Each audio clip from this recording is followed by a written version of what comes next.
Welcome to the Prime Property Finance Podcast with Gareth Morgan and Mark Watts. This unique podcast will dive deep into all areas of property investing finance, going behind the scenes with property professionals, investors and clients. Between us, we have 35 plus years experience in property finance. The podcast has been launched to share knowledge, mindset requirements and experiences of successful investors and professionals. We aim to simplify many of the complicated areas of finance and investing and provide valuable and easy to implement tips. Keep an eye out for our new longer episodes every Tuesday and our shorter ones every Friday. If somebody offered you a 0% interest loan, most people would assume the smartest decision would be to keep it for as long as possible. After all, why would you repay money that is not costing you any interest? However, the question doesn't always look around interest.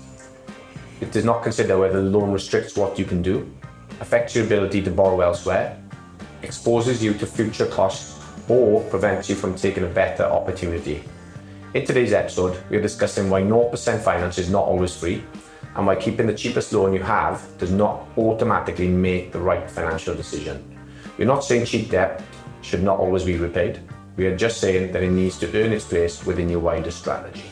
So let's jump into it. Mark, welcome back. How are you? I am very well. How are you? Yeah, good.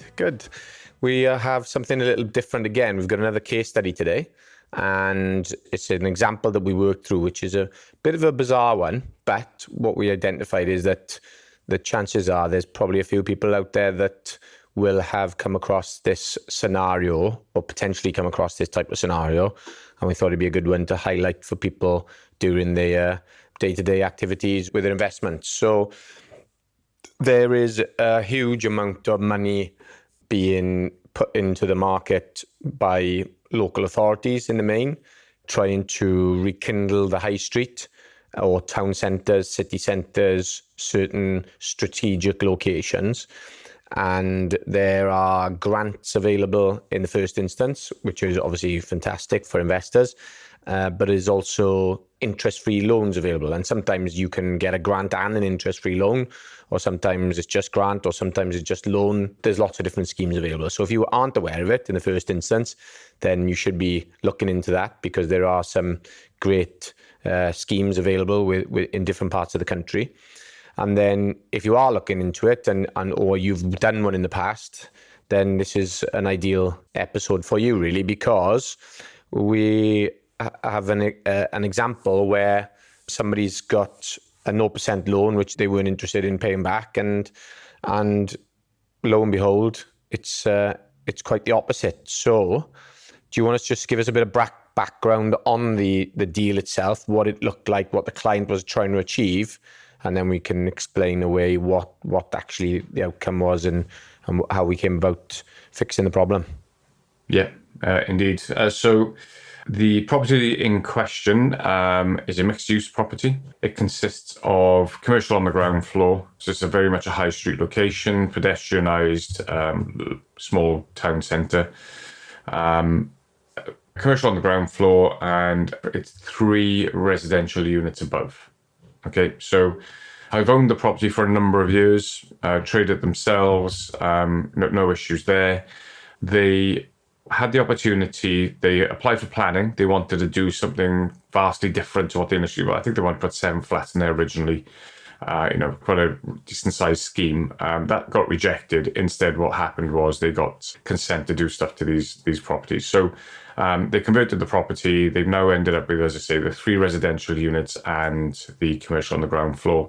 Now, how they were able to do that was they were able to secure from the local government, the local council, a £70,000 interest-free loan over 5 years. So obviously with that money being paid out meant that they could execute the works, didn't need to come for development finance or bridging finance or anything of that nature, and were able to do it. Now, they did have a mortgage in place in the normal context of this. So there was a first charge mortgage provider.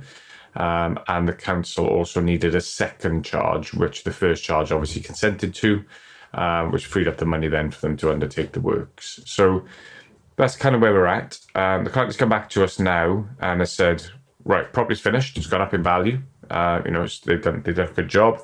it's gone up in value. What we want to do now, we want to release some of our capital, get some money out of it, and then that will unlock us to go on and buy the next one, and so on and so forth. However, this money, of course, is interest free. So I really want to leave that where it is, because why would I want to pay interest on this money when I don't have to? Which is a very, very logical and sensible thought process. But as we work through this, that will become more apparent why it may or may not be the case. Yeah, so I think the key thing is here, anyone in their right mind, as you said, would want to try and keep hold of the 0% interest, as would anyone. It makes logical sense, as you say, to keep that. So what, obviously there's the purpose of the podcast is that there's going to be a twist in here somewhere. So how did that come about? What was the kind of structure, and what led to a conversation which, for intents purposes, and not to spoil the punchline, that it might mean not to keep the 0% loan? Sure. So what we have to, if we take a step back and look at the dynamics, so ignore the money for now, okay? Obviously the money is important, but just ignore that. We want to focus on the security side of this conversation. So by that, I mean, there's a first charge in play, which is the primary lender, which had the mortgage in the first instance. And then there's a second charge in play. Okay, so that is given to the council. That is the condition of the loan. That is extremely common. Even if you get grant money, and we know that grants you don't have to pay back, very often there's a condition within the grant that says you can't sell the property for 5 years.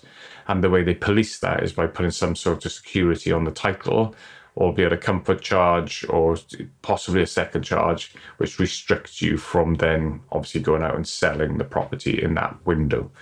So we are now having to deal with more than one piece of security on this particular transaction. So as per the client's instructions, I don't want to pay off the £70,000. It's 0% interest. It'd be foolish of me to do so. So what we now have to do is find a lender that is comfortable to refinance the property, be first charge, but accept that there is an existing second charge, and also have the second charge remain outstanding. So they're already making the decision now to lend whilst there is a potential challenge to their security. So just for clarity, the difference is within first charge and second charge is that refers to the priority of who gets paid in the event that the deal should fall over. Okay, so first charge gets first, second charge gets second, so on and so forth. Okay, now there are not, as you can imagine, a queue of lenders wanting anything that makes it a little bit untidy in regards to them being able to recover their security. So leaving a second charge in place, many lenders will say we will consider second charges, but the answer is yes, as long as we pay them off whilst we do our refinance, and we're the only first charge provider given that in that set of circumstances. So that meant our pool of lenders was significantly less. Okay, that coupled with a couple of facts, which are the property value is around about 425,000. Okay, now the council want a degree of space in their equity, so they don't want just £70,000 worth of security. They want £100,000 worth of the pie, because they need some room and headroom in their security. And then you've got the first charge. You also are not going to just take their 100% coverage. They want a bit of headroom in theirs as well. So actually, we're not getting anywhere near 75% loan to value on this, because we need to satisfy both parties.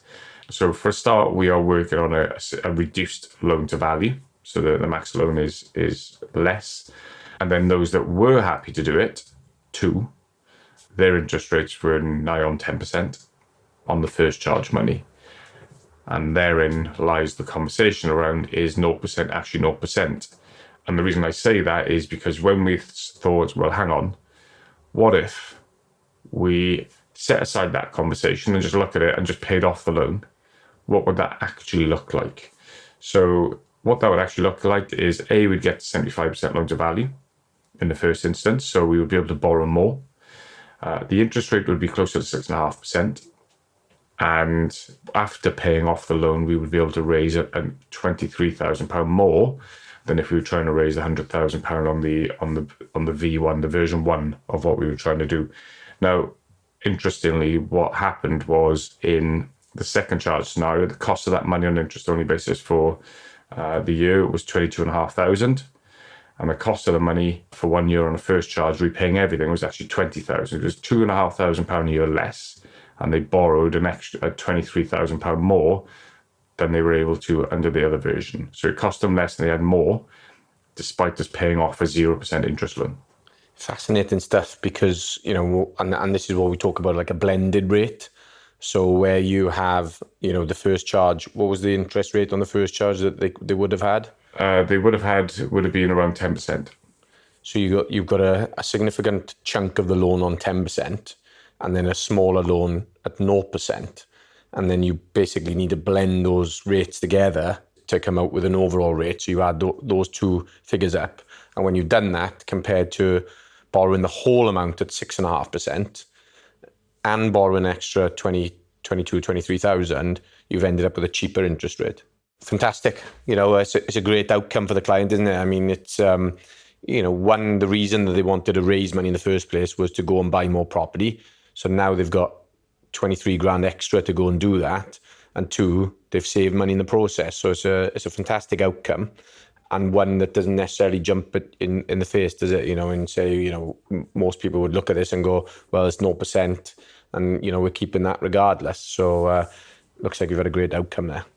Yeah, and, there's a few things really at play as well. Is that interest-only loan has to be repaid. So you're going to put it onto an interest rate of some description at some point. And it so transpired this was a 3-year. So what muddied the water further and makes more sense to go down the first charge route is the loan repayment was 3 years.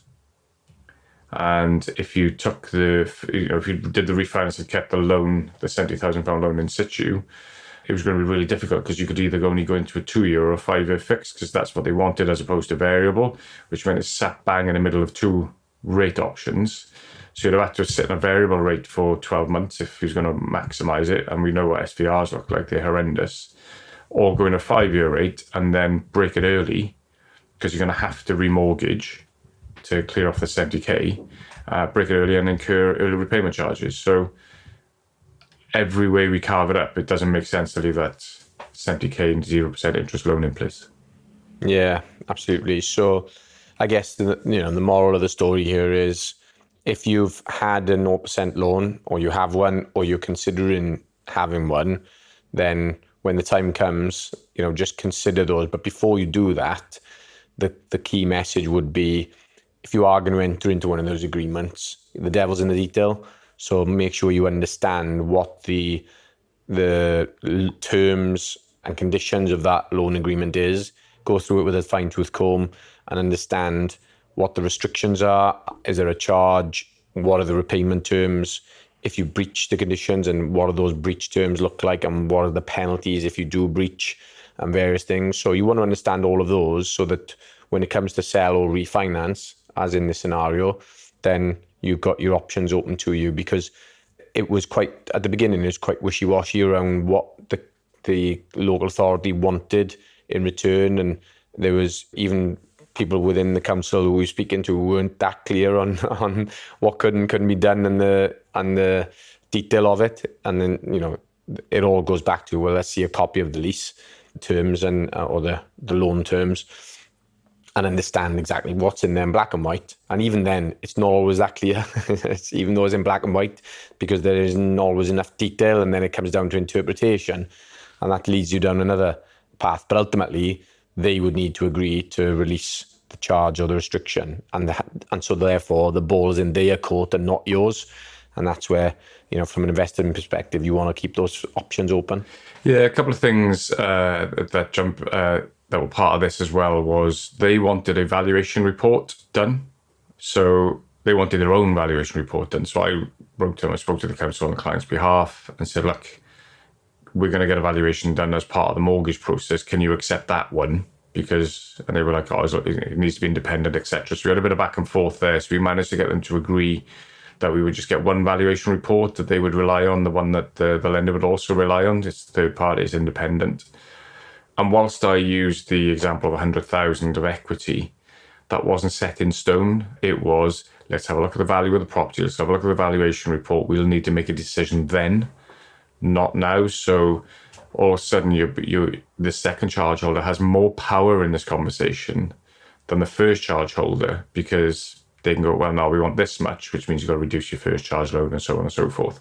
And also, if the valuation came in less than what we anticipated, that was just going to have a filter down effect to all of the numbers and make it even more sensitive. That is true on the first charge, but it's far easier to work out what your liability is on that front, because you just had this, let's have a look at the report, let's make a decision when we get it. And yeah, you could be £3,000 into a process, if not more, because it was a mixed use property, £4,000 into a process, and still can't pay off the second charge, or still can't get your money released out of it in the first place. So that was very much a real risk in this one as well. What I like about this is, obviously, you failed to mention earlier, by negotiating with the council there, you've saved the client an independent, separate commercial valuation, which on a property like this would probably be upwards of 1,500 to £2,500. So that's another win for the client as well. So good job. Yeah, no, I appreciate it. Thank you. No, it was just, yeah. Bear in mind, councils, and this is the other one, and this isn't knocking councils because the money's there, and we've seen lots of clients use it and use it extremely well. And he's had the benefit out of this particular money. It's just the refinance numbers don't make sense, but to have it in the first place is a no-brainer. 0% on 70k versus 12% bridging plus 2% arrangement fees, etc. To come in, it's just a no-brainer. So he's done absolutely the right thing. But councils aren't commercial necessarily in their thought processes. They're just following the process that comes with it. So, negotiation isn't always that easy. And also, as helpful as the person was in the council that I dealt with, they aren't ultimately the decision maker either. So there's only so much they can do as well. So it just got a bit untidy, just things we had to try and navigate, as well as just do the numbers make sense. So with all of this said and done, just pay off the 70k loan, get a first charge, get more money, save yourself some money, and move on. And who knows, go and get another 70k off for your next project. Yeah, I think the what I like about this as well is there's, if he left the 0% loan in place, it would have, obviously it would have restricted what he's able to release from the deal. And for me, that's then enters into sort of opportunity cost, because leaving money in the deal, if he's looking to grow the portfolio, then, now, like you said, he's come out with an extra 23 grand, which, depending on what he's planning on doing, it might mean that he can go and buy another property with that money. So there's the long-term impact of using that money already at a cheaper rate to grow the portfolio is phenomenal. Yeah, for sure. And you take the complexity out of it as well. So that your answer, you're beholden to one lender rather than two. Awesome. Is there anything else on this deal that is worth considering? No, I think, the main point I wanted to get across really is 0% truly 0%? And yes, of course, in black and white, of course it is. However, when you pull that into the whole context of the deal, as a result of wanting to hang on to that 0% money, they wanted to pay more as a whole, as this blended rate that you mentioned, they were going to pay more as a whole because they were fixated on the 0% interest. Whereas if you take a step back and try and solve the problem in more ways than one, you've got a comparison and work out whether it's cheaper just to get rid of it in the first instance. So that's really the message I wanted to get from this episode. Awesome. Well, thanks, Mark. I think a shorter one of the episodes that we've done. However, I think it's a valuable one at the same time, because there's definitely, all over the country, this money is available to people. And so if you are using it, just take a moment to consider those options and run the numbers on different scenarios on your exit and see what works out best. But ultimately, as you say, with a loan, it has to be repaid at some point, and therefore, what are those options available to you at that time? So thanks so much for your time. Great work. Looks like a real good case study of a big win for the client there as well. So here's to many more. Indeed. Thank you very much. Thanks, Mark. So just to close, understanding that, a 0% loan can be incredibly valuable, and often in most cases, as this one, it is very valuable, but keeping the loan for as long as possible isn't always the best case scenario. So the words interest-free should not end the analysis, should be the start of it. So you just want to understand the agreement, the future liability, and how lenders will view it and what opportunities it's preventing you from taking. The right decision is not whether to repay the debt or to keep it. It's whether it's an outcome that produces the strongest overall position after the numbers, the restrictions, and the risks have all been considered. So before holding on to a loan simply because it's cheap, ask, is it really costing you? And what other options you could create, and whether that's going to impact your long-term investment and strategy. So, 0% is a rate and it's not a strategy. So hopefully that's been useful. As always, if you like it, please share and also subscribe. And we value you being here with us. So thanks, and we'll see you on the next episode. Thank you so much for listening to our podcast. We hope you have learned something and have some tips to take away. We'd be very grateful if you enjoyed the show. You could give us a review and share with anyone that you know that may be interested. And of course, subscribe to the show so you can get notified when a new episode is released. If you'd like us to answer any questions or go deeper on a specific topic, please drop us a message at primeproperty.finance. See you on the next episode.